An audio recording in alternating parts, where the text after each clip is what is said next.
Welcome to McPlum, simple solutions served daily. You begin by confirming you have an admin account and password. This allows immediate changes. Next, open System Settings, then General, then Language and Region to start.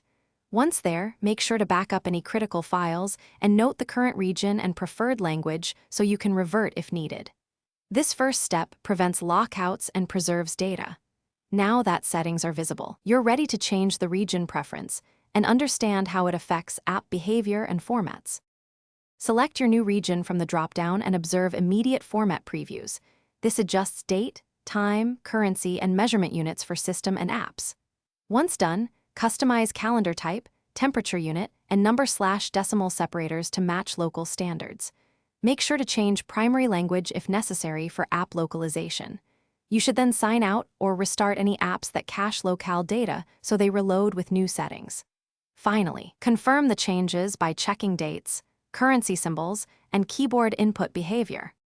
After making selections, restart your Mac to ensure system-wide application of the new region and locale.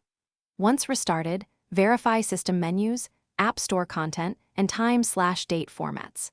If an app misbehaves, quit it and delete its cached preferences or reinstall. This forces it to reread locale settings. If you encounter persistent issues, revert to the backup settings you noted earlier and restart again. One key troubleshooting tip: check online account region settings, Apple ID, stores, because those can override local display of purchases and content. Thanks for watching. Stay juicy and subscribe.